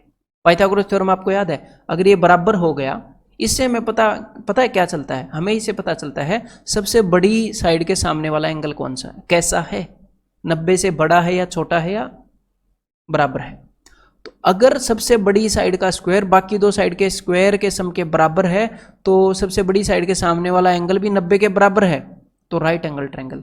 लेकिन अगर सबसे बड़ी साइड का स्क्वायर बड़ा है बाकी 2 साइड के स्क्वायर के सम से, तो उस साइड के सामने वाला एंगल भी बड़ा है 90 से, तो ये ऑब्ट्यूस एंगल ट्रायंगल है। और अगर सबसे बड़ी साइड के स्क्वायर छोटा है बाकी 2 साइड के स्क्वायर के सम से, यानी कि सबसे बड़ी साइड के सामने वाला एंगल छोटा है 90 से, तो सबसे बड़ी साइड के सामने सबसे बड़ा एंगल छोटा है, सबसे बड़ा एंगल होता है ट्रायंगल का, सबसे बड़ा एंगल सबसे बड़ी साइड के सामने होता है। अगर वही 90 से छोटा है तो बाकी एंगल्स भी तो छोटे ही होंगे, तो यानी कि एक्यूट एंगल ट्रायंगल है। तो ट्रायंगल की शेप तो हमें ऐसे पता चल जाएगी। अब नेक्स्ट बात रही एरिया ऑफ ट्रायंगल। अगर आपसे ट्रायंगल का एरिया पूछे तो उसका आपको फॉर्मूला पता होना चाहिए। तो देखो ये मैंने आपको प्रूव करके ही बताया था, मतलब कि प्रूफ क्वाड्रिलेटरल और ट्रायंगल के फॉर्मूला का प्रूफ भी मैंने आपको बताया है कंसेप्ट लेक्चर के अंदर। तो मान लो भाई इसके कोऑर्डिनेट है x1 y1, x2 y2 और x3 y3। तो इस ट्रायंगल का एरिया हो जाएगा, area will be equal to half, then यहाँ पर होएगा मॉड्यूलस, यानी कि इसके अंदर जो भी वैल्यू आएगी हमने पॉजिटिव ही लेनी है, then x1 into y2 minus y3, थोड़ा सा उस साइड ले लेते हैं यार ना। ट्रायंगल का area will be equal to half of modulus x1 into, अब मैं कर क्या रहा हूं, मैं सिर्फ ये कर रहा हूं 1 2 3, इसको रिसाइट कर रहा हूं। 1 हो गया, 2 हो गया, 3 हो गया, देखो 1 2 3, और y2 में से y3, y वाले टर्म में सब्ट्रैक्शन आता है, फिर मैं करूंगा प्लस, और यहां पर देखिएगा ये x1 है, इसके बाद यहां पर आएगा x2, ठीक है।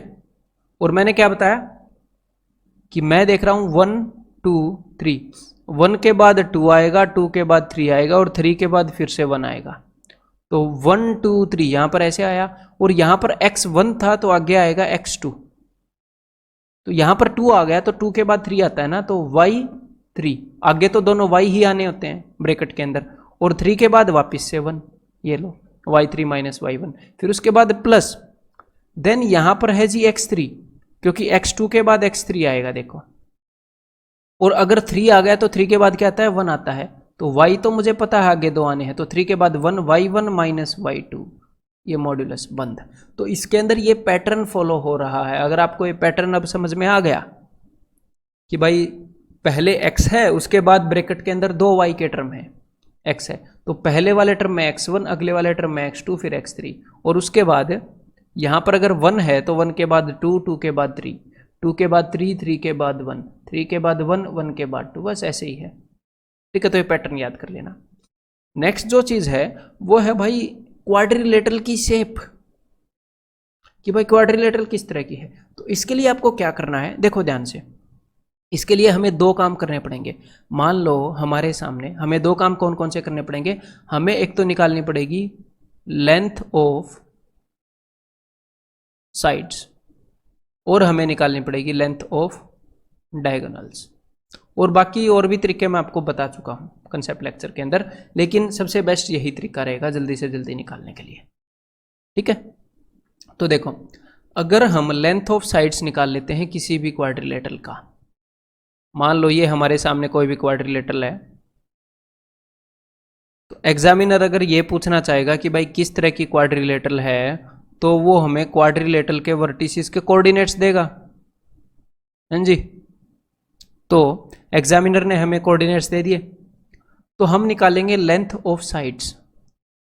तो लेंथ ऑफ साइड्स कैसे निकालोगे, वो आप निकालोगे डिस्टेंस फॉर्मूला लगा के, इजीली निकाल सकते हो। डिस्टेंस फॉर्मूला 4 बार आप यहां पर लगाओगे। तो अगर आपको इस क्वाड्रिलेटरल की साइड्स की लेंथ अलग अलग मिली, तो ये इनमें से किसी भी तरह की ट्रायंगल नहीं है, मतलब इनमें से किसी भी तरह की क्वाड्रिलेटरल नहीं है, इन चारों में से। तो हो सकता है ये अपनी वो हो, ट्रेपेजियम तो ये हो, समलम तो हो, उसके बारे में बाद में आते हैं। तो ना ही ये रेक्टेंगल है, ना ही पैरेललोग्राम है, अगर साइड्स की लेंथ अलग अलग मिली, तो उस केस में तो आप ऑप्शंस के अकॉर्डिंग चूज कर लोगे कि क्या ऑप्शन दे रखा है। अगर वहां पर ट्रेपेजियम भी दे रखा हो तो उसके लिए कैसे चेक करते हैं वो मैं बताऊंगा आपको थोड़ी देर में, ठीक है। तो लेकिन मोस्ट प्रोबेबली क्या होगा, generally 99% of the questions in figures में से होते हैं, तो आपको ऑपोजिट साइड्स या तो इक्वल मिल जाएंगे, क्योंकि भाई पैरेललोग्राम है ना ये चारों फिगर। अगर आपको ऑपोजिट साइड्स इक्वल मिल गई, ठीक है, तो आपको पता लग जाएगा कि या तो रेक्टेंगल होएगी या पैरेललोग्राम होएगा, स्क्वायर और रोम्बस तो नहीं हो सकते, क्योंकि इनकी चारों साइड्स इक्वल होती हैं। उसके बाद आप क्या करोगे, उसके बाद आप ये करोगे लेंथ ऑफ डायगोनल्स। तो डायगोनल की लेंथ कैसे निकालोगे, तो भाई देखो ये डायगोनल है, और डायगोनल जिस 2 पॉइंट से पास हो रहा है, आपको वे दोनों पॉइंट पता है, डायगोनल का स्टार्टिंग पॉइंट और एंड पॉइंट के कोऑर्डिनेट पता है, तो यहां पर भी आप डिस्टेंस फॉर्मूला लगा लोगे। तो डायगोनल्स, दोनों डायगोनल्स की लेंथ जब आप निकालोगे, तो अगर दोनों डायगोनल्स बराबर निकले तो वो रेक्टेंगल है, अगर डायगोनल्स बराबर हुए तो। लेकिन एक डायगोनल बड़ा और एक डायगोनल छोटा निकला तो वो पैरेललोग्राम है। तो 2 स्टेप में हमें पता चलेगा, क्लियर है। या फिर ऐसे हो सकता है कि आपकी चारों साइड्स की लेंथ बराबर निकला है, तो उस केस में हम क्या करेंगे, अगर चारों साइड्स की लेंथ बराबर निकलाई तो हमें यह पता है कि या तो ये स्क्वायर होएगा या ये रोम्बस होएगा। तो उस केस में फिर से डायगोनल्स की लेंथ पता करेंगे। अगर डायगोनल्स की लेंथ बराबर है तो यानी कि वो स्क्वायर है, और डायगोनल्स की लेंथ बराबर नहीं है, एक बड़ा है एक छोटा है, तो वो एक रोम्बस है। तो बस length of sides and length of diagonal से हमें ये चीज पता लग जाएगी। क्लियर है मेरे भाई।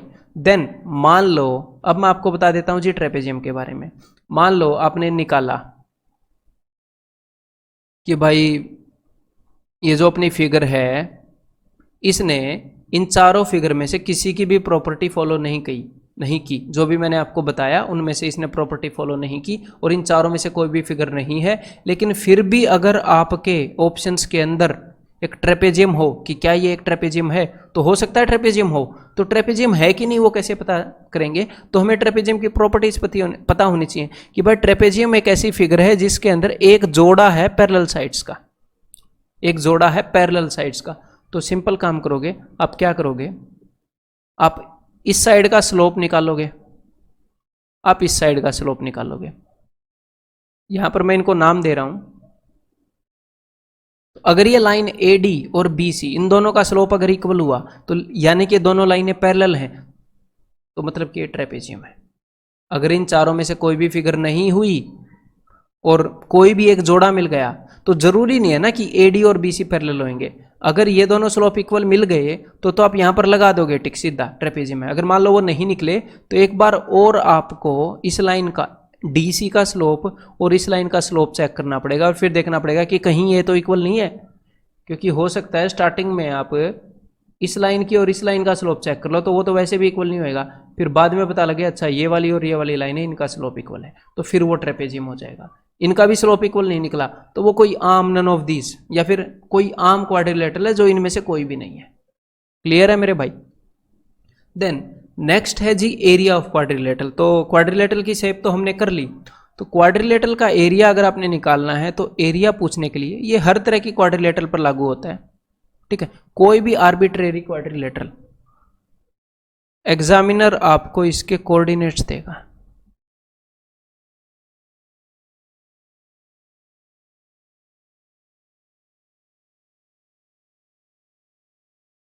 तो क्वाड्रिलेटरल का एरिया हो जाएगा, देखो ध्यान से, 1/2 फिर मॉड्यूलस, यानी कि इसके अंदर जो भी वैल्यू आएगी वो मेरे भाई पॉजिटिव होके आएगी। देन सबसे पहले होएगा, देखो यहां पर एक वो है, एक फिक्स पैटर्न है, वो मैं आपको बता देता हूं। फिक्स पैटर्न ये है ताकि आप समझ पाओ।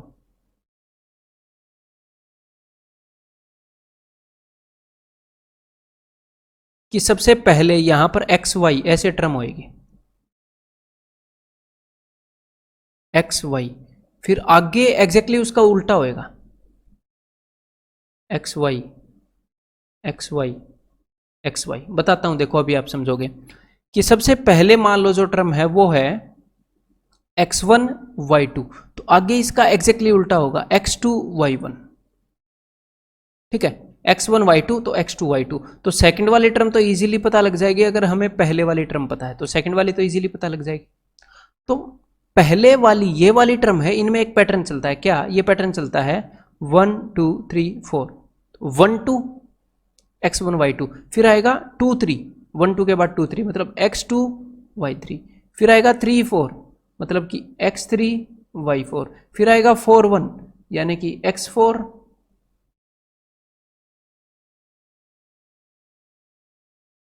यानी कि x4 y1। और नेक्स्ट टर्म क्या होगा वो तो आपको पता ही है ना, मैंने बता दिया कि इसका उल्टा होएगा। अगर यहां पर x1 y2 है तो वहां पर होएगा x2 y1, ये 1 2 है वो 2 1 हो जाएगा। यहां पर अगर x2 y3 है और यहां पर ये माइनस है, ये ध्यान रखिएगा, minus x3 y2 minus x4 y3 minus x1 y4, बस ये है। तो इस चीज को ध्यान रखिएगा, 1 2 2 3 3 4 4 1, दैट्स इट, ये एक पैटर्न है, इससे आपको फॉर्मूला याद रहेगा।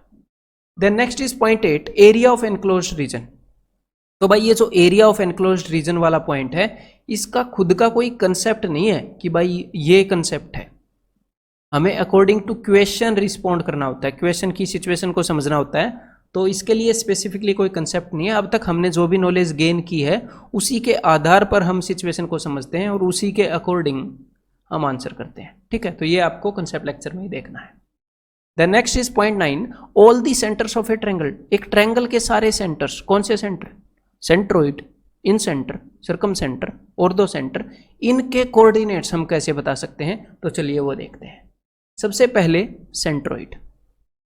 तो भाई मान लो हमें, अब ये तो हमें मानना ही पड़ेगा क्या, कि अगर हमें ट्रायंगल के ये कोऑर्डिनेट्स गिवन है, that is x1 y1 x2 y2 और x3 y3, तो हम सेंट्रोइड के कोऑर्डिनेट्स निकाल रहे हैं। तो भाई सेंट्रोइड सबसे सिंपल है और आपको मज़ा भी आ जाएगा। सेंट्रोइड का एक्स कोऑर्डिनेट होएगा बाकी सारे एक्स कोऑर्डिनेट्स की average, x1 plus x2 plus x3 by 3, और y कोऑर्डिनेट होएगा बाकी सारे y कोऑर्डिनेट्स की एवरेज। That's it. तो ये सेंट्रोइड है। अगर मैं अब आपको नेक्स्ट सेंटर बताना चाहूं तो नेक्स्ट मैं यहां पर ले रहा हूं मेरे भाई, इन सेंटर ले लेते हैं। क्लियर है? तो देखो, अगर आपको इन सेंटर निकालना है, ये सेंट्रोइड मैंने काट दिया है, इन सेंटर के बारे में हम पढ़ रहे हैं, ठीक है। तो अगर हमें इन सेंटर के बारे में पढ़ना है तो हमारे पास ट्रायंगल के तीनों वर्टिसेस के कोऑर्डिनेट्स गिवन है। अब हमें निकालनी है जी ट्रायंगल की तीनों साइड्स की लेंथ। तो मान लो इस साइड की लेंथ हमें मिली a यूनिट, इस साइड की लेंथ b यूनिट और इस साइड की लेंथ c यूनिट, और अब हमें निकालना है इन सेंटर का x कोऑर्डिनेट। और मैं ये उम्मीद करता हूं कि आपको ये सारी चीज़ें याद हैं। क्या चीज़ें? कि सेंट्रोइड किन लाइनों के इंटरसेक्ट करने से बनता है, यानी कि किन लाइनों का इंटरसेक्शन पॉइंट है, मीडियंस का। इन सेंटर एंगल बाइसेक्टर्स का है, सरकम सेंटर उसका है, क्या बोलते हैं, परपेंडिकुलर बाइसेक्टर्स का है, और दो सेंटर एल्टीट्यूड्स का है। तो आपको ये सारी चीज़ें टिप्स पर होनी चाहिए, ज्योमेट्री के अंदर मैंने आपको करवाई है, ठीक है। तो इन सेंटर के जो कोऑर्डिनेट्स हैं वो कैसे निकलेंगे? देखो, आप ये करोगे कि अगर हमें एक्स कोऑर्डिनेट निकालना है तो तीनों वर्टिसेस के कोऑर्डिनेट्स हमें पता है और तीनों लाइनों की साइड हमने निकाल ली है डिस्टेंस फॉर्मूला का यूज़ करके। तो कोई भी एक साइड की लेंथ पकड़ोगे और उसको उसके सामने वाले एक्स कोऑर्डिनेट से मल्टीप्लाई कर दोगे।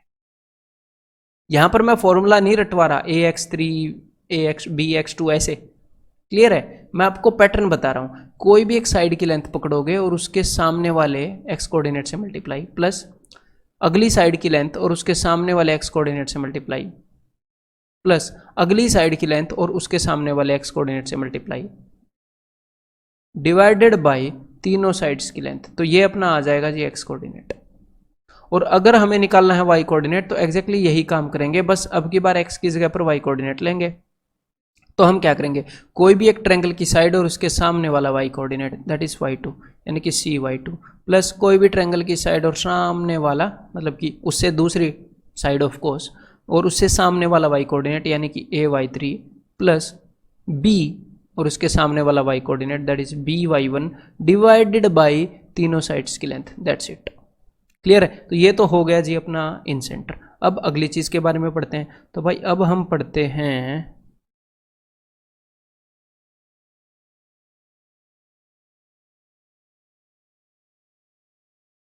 और दो सेंटर के बारे में, यानी कि लंब के अंदर, ठीक है। तो मान लो ये हमारे सामने ट्रायंगल है x1 y1,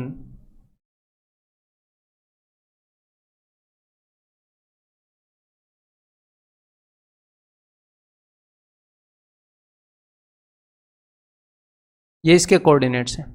तो ये जो लंब के अंदर होता है और दो सेंटर होता है और जो सरकम सेंटर होता है, उनके लिए फॉर्मूलाज हैं, ऐसी बात नहीं है कि नहीं है, लेकिन वो ज़्यादा कॉम्प्लेक्स हैं, वो ज़्यादा टाइम ले लेंगे अगर हम ये फॉर्मूलाज करेंगे। तो यहाँ पर हम करेंगे जी अंडरस्टैंडिंग। क्लियर है? तो यहाँ पर हम क्या करने वाले हैं, ध्यान से सुनिएगा, बिकॉज अंडरस्टैंडिंग का यूज़ कर रहे हैं। तो देखो जरा, जो ऑर्थो सेंटर होता है वो बनता कैसे है, उसके लिए हमें वो चाहिए। तो वो बनता है जब एल्टीट्यूड्स इंटरसेक्ट करते हैं। तो हम कोई भी दो एल्टीट्यूड्स ले लेते हैं, हमें तीनों एल्टीट्यूड लेने की जरूरत नहीं है। जिस पॉइंट से दो एल्टीट्यूड पास होंगी उसी से तीसरी वाली को पास होना पड़ेगा। तो कोई भी दो ले लो, कोई भी दो। तो मान लो इसकी जो एल्टीट्यूड्स हैं वो हैं AD और CE। तो अब हम क्या करेंगे, मेरी बात को ध्यान से सुनो, हमें इस पॉइंट के कोऑर्डिनेट्स चाहिए, इस पॉइंट के कोऑर्डिनेट चाहिए। तो हम क्या करेंगे, ये जो दो एल्टीट्यूड है, मान लो ये है जी एल्टीट्यूड 1 और ये है जी एल्टीट्यूड 2, तो हम इन दोनों एल्टीट्यूड्स की इक्वेशन निकालेंगे और इन दोनों का इंटरसेक्शन पॉइंट, की ये कहाँ पर इंटरसेक्ट कर रही हैं, इसी पॉइंट पर तो इंटरसेक्ट कर रही है ना। तो इनका इंटरसेक्शन पॉइंट निकाल लेंगे, उसके कोऑर्डिनेट निकाल लेंगे और वो अपना आंसर हो जाएगा। That's it. तो अब लाइनों की इक्वेशन कैसे निकालेंगे, तो वो तो मैंने आपको बताया है, इक्वेशन ऑफ ए लाइन अलग अलग तरीके से हम निकाल सकते हैं। कैसे? यहाँ पर जो तरीका लगेगा वो मैं आपको बता देता हूँ। देखो, अगर हमें A1 निकालनी है, एल्टीट्यूड 1 की इक्वेशन, ये, तो हमें क्या क्या चीज़ें गिवन है ये देखो। हमें ये पता है कि ये जो A1 है, एल्टीट्यूड 1 है, ये एक पॉइंट से पास होती है, पता है कि नहीं? जी हाँ पता है। कौन सा पॉइंट? x1 y1। और हमें ये भी पता है कि ये जो लाइन है BC, ये जो लाइन है BC, इसका स्लोप पता है कि नहीं? हाँ जी, इसका स्लोप तो पता है। और अगर आपको लाइन BC का स्लोप पता है तो आपको लाइन AD का स्लोप भी पता लग जाएगा, क्योंकि परपेंडिकुलर लाइंस के स्लोप के बीच में कुछ रिलेशन होती है, जो मैंने आपको बताया है कि परपेंडिकुलर लाइंस का स्लोप जो होता है वो उसका प्रोडक्ट -1 होता है। तो इसका मतलब आप एल्टीट्यूड A1 का स्लोप भी निकाल सकते हो लाइन BC के स्लोप की हेल्प से। और मैंने आपको एक चीज़ बताई है कि अगर हमें एक पॉइंट पता हो जहाँ से लाइन पास हो रही है और हमें स्लोप पता है उस लाइन का, तो मेरे भाई हम उसकी इक्वेशन निकाल सकते हैं स्लोप पॉइंट फॉर्म से। एग्जैक्टली स्लोप पॉइंट फॉर्म का यूज करते हुए आपको A1 मिल जाएगी, A1 की इक्वेशन एल्टीट्यूड 1 की, और आपको एल्टीट्यूड 2 की इक्वेशन भी मिल जाएगी। फिर हम A1 और A2 को सोल्व करेंगे। दो लीनियर इक्वेशंस को आप डेफिनेटली सोल्व कर सकते हो। तो इन दोनों को जब हम सोल्व करेंगे तो हमें एक पॉइंट मिलेगा, मतलब x और y की वैल्यूज मिलेंगी, वो होंगी इसके और दो सेंटर के कोऑर्डिनेट्स। ठीक है मेरे भाई, तो ये तो हमने कर लिया जी और दो सेंटर अंडरस्टैंडिंग की हेल्प से। देन नेक्स्ट अब हम करते हैं जी सरकम सेंटर। सरकम सेंटर कैसे बनता है बताओ जरा? सरकम सेंटर बनता है परपेंडिकुलर बाइसेक्टर के इंटरसेक्शन से। ठीक है, तो हमारे पास एक ट्रायंगल है,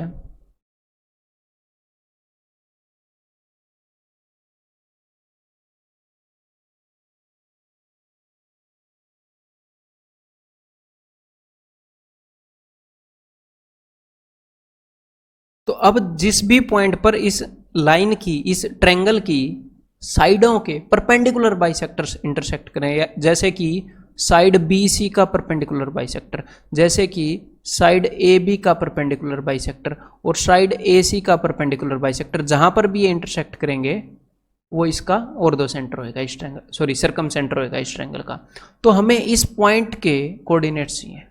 कौन से पॉइंट के? जहां पर ये लाइन L और ये लाइन M, L और M मैंने इनके नाम दे दिए, जहां पर लाइन L और M एक दूसरे को इंटरसेक्ट कर रही हैं। तो यानी कि मुझे लाइन L की इक्वेशन चाहिए और मुझे लाइन M की इक्वेशन चाहिए।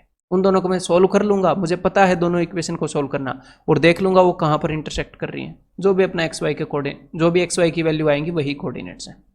तो लाइन L और M की इक्वेशन निकालना चैलेंज है, तो वो हम कैसे निकालेंगे? तो देखते हैं हम लाइन L और M के बारे में क्या इंफॉर्मेशन ले सकते हैं। तो देखो लाइन L जो है वो साइड BC का परपेंडिकुलर बाइसेक्टर है, BC का, यानी कि साइड BC के परपेंडिकुलर है। अगर ये BC के परपेंडिकुलर है तो मुझे तो स्लोप तो मिल गया, क्योंकि BC का स्लोप मैं निकाल सकता हूं, मुझे दोनों पॉइंट पता है, BC के दोनों कोऑर्डिनेट्स पता हैं। और अगर हम मुझे पता है दो कोऑर्डिनेट्स एक लाइन के, दो पॉइंट्स के कोऑर्डिनेट्स अगर मुझे पता है तो मैं स्लोप निकाल सकता हूं। ठीक है, y कोऑर्डिनेट्स का difference divided by x coordinate का डिफरेंस ऐसे। तो अगर मुझे BC का स्लोप मिल गया तो इस परपेंडिकुलर बाइसेक्टर यानी कि लाइन L का स्लोप भी मिल जाएगा। चलो ठीक है, स्लोप तो मिल गया। तो ये जो लाइन L है ये परपेंडिकुलर बाइसेक्टर है, तो परपेंडिकुलर की हेल्प से हमें स्लोप मिल गया।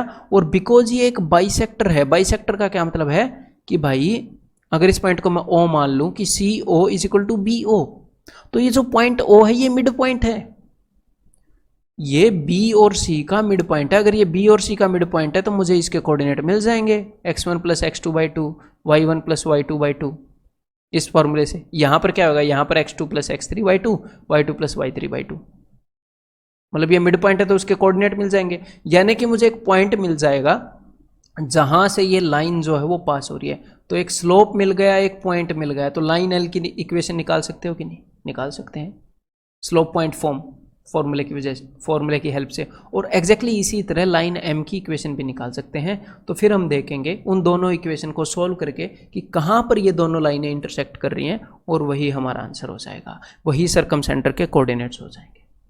ठीक है, तो next we have point 10 miscellaneous formulas. तो कुछ ऐसे फॉर्मूलाज हैं जो नहीं आते, ठीक है, लेकिन कोऑर्डिनेट ज्योमेट्री के अंदर ही हैं।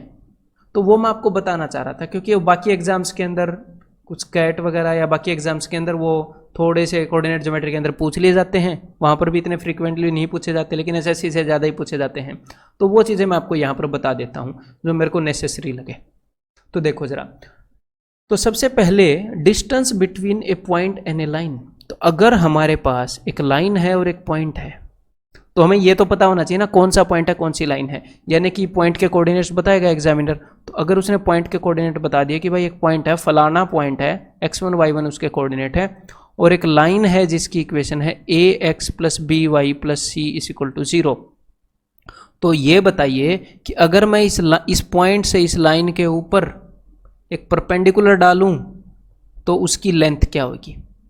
या फिर यहां पर आप बोल रहे हो कि distance between A point and A line, तो मेरे भाई एक पॉइंट और लाइन के बीच में डिस्टेंस जो होता है वो हमेशा परपेंडिकुलर ही मेजर किया जाता है, परपेंडिकुलर, ऐसे टेढ़ा मेजर नहीं करते, फिर तो आप कितनी भी वैल्यू बना दोगे, कितना भी टेढ़ा मेजर कर दोगे, ठीक है।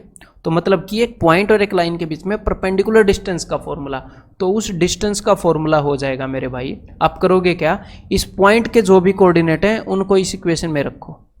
वही मैंने किया, x की जगह पर x कोऑर्डिनेट, y की जगह पर y कोऑर्डिनेट, यानी कि ax1 plus by1 plus c, और यहां पर आएगा जी मॉड्यूलस, बिकॉज डिस्टेंस हमेशा पॉजिटिव होता है, divided by under root a square plus b square. Clear है। तो ये आ गया अपना पहली चीज का फॉर्मूला। अब नेक्स्ट चीज, distance between two parallel lines. तो अगर हमारे पास दो पैरेलल लाइंस हो ऐसे, तो इनके बीच का डिस्टेंस हमें बताना है। तो देखो जो पैरेलल लाइंस होती है ना, अब एग्जामिनर बताएगा कि कौन सी वाली पैरेलल लाइन, ये तो उसको बताने पड़ेगा है उनके बीच में डिस्टेंस। तो मान लो ये पहले वाली लाइन है, इसकी इक्वेशन है ax plus B Y plus c1 is equal to 0, और जो दूसरी पैरेलल लाइन है उसकी इक्वेशन है ax plus B Y plus c2 is equal to 0। तो यहां पर अब आपने नोटिस किया कि मैंने यहां पर ax by लिखा और यहां पर भी ax by लिखा, मैंने सेम क्यों लिखा, क्यों, क्योंकि जो पैरेलल लाइन होती है ना मेरे भाई, पैरेलल लाइंस का स्लोप जो है वो बराबर होता है। और स्लोप कैसे डिटरमाइन किया जाता है, मैंने आपको बताया था स्लोप निकालने का एक तरीका कि भाई minus coefficient of x divided by coefficient of y। तो ऊपर वाली लाइन का स्लोप भी ऐसे ही निकाला जाएगा, नीचे वाली का स्लोप भी ऐसे ही निकाला जाएगा, यानी कि x और y के जो कोफिशिएंट है वो दोनों के अंदर सेम होंगे यहां पर। क्लियर है। तो दोनों पैरेलल लाइन की इक्वेशन इसी टाइप की होगी, तभी वो पैरेलल हो सकती है। तो दो पैरेलल लाइन के बीच में क्या डिस्टेंस होएगा, that is given by the formula modulus c1 minus c2 divided by under root a square plus b square. Clear है। दूसरी चीज का फॉर्मूला पता लग गया। अब तीसरी पर चलते हैं। तीसरी चीज है जी एंगल बिटवीन लाइंस। मान लो हमारे सामने दो लाइनें दे दी एग्जामिनर ने, ये लाइनें हैं, तो इनके बीच में ये जो एंगल है वो क्या है, उसका फॉर्मूला देखो। ये चीज निकालने के लिए हमें क्या पता होना चाहिए, हमें पता होना चाहिए दोनों लाइंस का स्लोप। मान लो इस लाइन का जो स्लोप है वो है जी m1 और इस लाइन का जो स्लोप है वो है जी m2। तो फॉर्मूला ये है कि टेन थीटा कि जो भी दोनों लाइनों के बीच में एंगल है उसका tangent that is equal to modulus m1 minus m2 divided by 1 plus m1 m2। Clear है। इसको m2 माइनस m1 कर लो या m1 माइनस m2, कोई फर्क नहीं पड़ता क्योंकि मैंने मॉड्यूलस लिखा है। क्लियर है। तो यहां पर मैंने मॉड्यूलस लिख लिया, इसलिए यहां से सिर्फ पॉजिटिव वैल्यू बाहर आएगी। तो मैं आपको यह बताना चाह रहा हूं कि यहां से जो भी वैल्यू बाहर आएगी ना, देखो दो लाइन के बीच में एक्चुअल में दो एंगल होते हैं, दो लाइनों के बीच में। एक तो हो गया ये वाला एंगल थीटा और एक हो गया ये वाला एंगल 180 माइनस थीटा, एक एक्यूट एंगल और एक ऑब्ट्यूस एंगल। तो देखो जो अगर आप मॉड्यूलस निकालोगे तो हमेशा पॉजिटिव वैल्यू बाहर आती है। तो ये जो पॉजिटिव वैल्यू है ये रिप्रेजेंट करती है जी एक्यूट एंगल को, क्योंकि एग्जामिनर हमेशा एक्यूट एंगल पूछेगा, है ना, हमेशा एक्यूट पूछता है। अगर वो एंगल पूछेगा तो वो बाय डिफॉल्ट एक्यूट ही पूछ रहा है। और यहां पर से जो नेगेटिव वैल्यू बाहर आएगी वो रिप्रेजेंट करती है, अगर हम मॉड्यूलस ना लगाएं और नेगेटिव को मान लो बाहर निकाल लें तो वो रिप्रेजेंट करती है जो बड़े वाला एंगल है। वैसे भी हमें बड़े वाला एंगल निकालने की जरूरत नहीं है, अगर हमें पता लग जाता है कि भाई एक्यूट एंगल क्या है दोनों लाइन के बीच में, तो ऑब्ट्यूस तो फिर भी पता लग ही जाता है, 180 में से घटा दो। तो अगर एग्जामिनर स्पेसिफिकली ऑब्ट्यूस पूछ ले कि इन दोनों एंगल्स के बीच में जो ऑब्ट्यूस एंगल है उसकी वैल्यू बताओ, तो भी ऑब्ट्यूस मत निकालना, एक्यूट निकालना और 180 में से घटा देना, सिंपल सी बात है। ठीक है। तो इसीलिए यहां पर मैंने परमानेंटली मॉड्यूलस लगा दिया है। क्यों लगाया वो मैंने आपको समझा दिया है। अब बढ़ते हैं अगले फॉर्मूले की तरफ। तो देखो भाई, तो अगला जो फॉर्मूला है वो डिपेंड करता है अपनी मतलब अंडरस्टैंडिंग से आपको याद रहेगा। ठीक है। वैसे तो सारे अंडरस्टैंडिंग के ऊपर बेस्ड ही हैं फॉर्मूले, लेकिन यहाँ पर अंडरस्टैंडिंग के थ्रू ही मैं आपको बताऊंगा। देखो हमारे पास दो लाइनें हैं और मान लो इन दोनों लाइंस की इक्वेशन है यहाँ पर जी a1x plus b1y plus c1 is equal to 0, और नीचे वाली लाइन की इक्वेशन है a2x plus b2y plus c2 is equal to 0। ठीक है, और अब हमें बताना है कि दोनों लाइन के बीच में जो एंगल बाइसेक्टर है उसकी इक्वेशन, यानी कि इस लाइन की जो ब्लू लाइन खींची है इसकी इक्वेशन। तो यहाँ पर हमें क्या अंडरस्टैंडिंग यूज करनी पड़ेगी, मान लो ये एक एंगल बाइसेक्टर है, अगर ये एंगल थीटा है तो ये भी एंगल थीटा है, तो हमें ये अंडरस्टैंडिंग यूज करनी पड़ेगी कि किसी की एंगल बाइसेक्टर के ऊपर कोई भी पॉइंट, ये मैंने आपको ज्योमेट्री में प्रूव करके बताया था, ठीक है, कॉन्ग्रुएंसी से इसको प्रूव कर सकते हैं। एंगल बाइसेक्टर के ऊपर कोई भी पॉइंट है वो इक्विडिस्टेंट होता है एंगल की दोनों बाजुओं से, एंगल की दोनों आर्म से। तो मान लो ये जो पॉइंट है ये x1 y1 है, ठीक है, तो ये जो पॉइंट है x1 y1, मान लो ये पॉइंट A है, पॉइंट A का जो डिस्टेंस है वो लाइन 1, मान लो ये लाइन 1 है, ये लाइन 2 है, वो लाइन 1 से जितना है एग्जैक्टली उतना ही लाइन 2 से होगा। तो बस एग्जैक्टली लाइन 1 से जो डिस्टेंस है और जो लाइन 2 से जो डिस्टेंस है उनको मैं इक्वेट करने वाला हूं, बस दैट्स इट। तो चलो देखो एक पॉइंट का एक लाइन से क्या डिस्टेंस है वो तो हमने किया ही है ना, formula distance between A point and A line, सबसे पहले वाला, तो वही मैं यहाँ पर पुट करूंगा। इस पॉइंट को उसके अंदर पुट कर रहा हूँ, देखो a1 x1 plus b1 y1 plus c1 modulus divided by under root a1 square plus b1 square is equal to इस पॉइंट A का L2 से क्या डिफरेंस है, तो L2 से डिफरेंस होएगा मॉड्यूलस, इस पॉइंट को उस लाइन की इक्वेशन के अंदर पुट कर रहा हूं मैं, a2 x1 plus b2 y1 plus c2 divided by under root a2 square plus b2 square. Clear है मेरे भाई? और बस जब आप इसको सोल्व करोगे तो आपको इनके एंगल बाइसेक्टर की इक्वेशन मिल जाएगी। और हाँ, अब आपको लगेगा कि इक्वेशन कैसे मिलेगी, इक्वेशन तो x और y में होती है, तो यहाँ पर x1 और y1 को xy में कन्वर्ट कर लो, xy, क्योंकि हमें स्टैंडर्ड इक्वेशन बतानी है जो कि xy में होती है, उसके वेरिएबल x1 y1 नहीं होंगे ना, xy में आंसर होएगा। तो इसको जब आप सोल्व करोगे यहाँ पर वैल्यूज पुट करके तो आपको एंगल बाइसेक्टर की इक्वेशन मिल जाएगी। अब है भाई लास्ट चीज़ की इक्वेशन, लास्ट चीज का formula, coordinates of foot of perpendicular from A point two A line. तो मान लो हमारे पास एक लाइन है और एक पॉइंट है, तो हमें बताना है कि इस पॉइंट से अगर मैं परपेंडिकुलर ड्रॉप करता हूं तो ये जिस पॉइंट पर ये परपेंडिकुलर बनता है उसके कोऑर्डिनेट्स क्या हैं। तो उसके लिए मेरे भाई हमें अंडरस्टैंडिंग यूज करनी है। फॉर्मूला भी मैं आपको बता सकता हूँ, फॉर्मूला भी है, लेकिन अंडरस्टैंडिंग बेस्ट रहेगी क्वेश्चंस के अंदर, क्वेश्चंस को सोल्व करने में यहाँ पर अंडरस्टैंडिंग काम आएगी, ठीक है, और वो टाइम भी सेव करती है। तो चलो निकालते हैं फिर।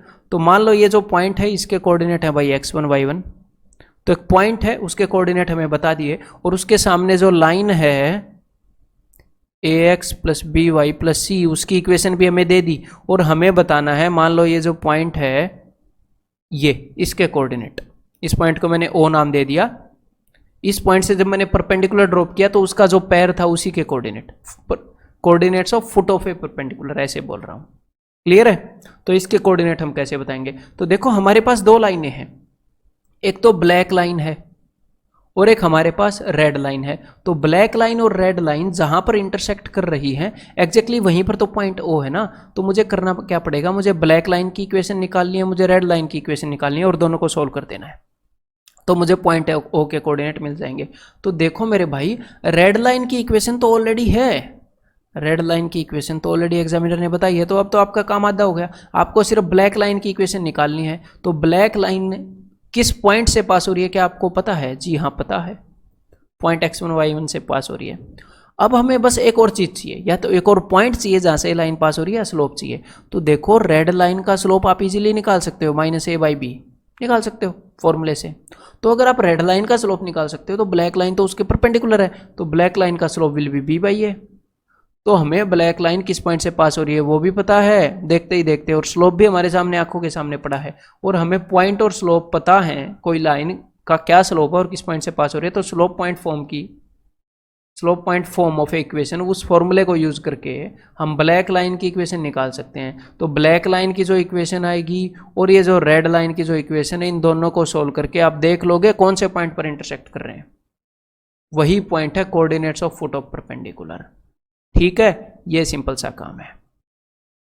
तो भाई अब आप क्या करो, ये जो आपके क्विक रिवीजन पॉइंट्स है ना, सिर्फ इस चैप्टर के नहीं, सारे चैप्टर्स के, सबको यूज करते रहो अपने एग्जाम तक। आपका जब तक एग्जाम आए ना, उससे पहले क्या करो, रोज एटलीस्ट 5-6 चैप्टर्स के क्विक रिवीजन पॉइंट आपने लिखने हैं नोटबुक पर।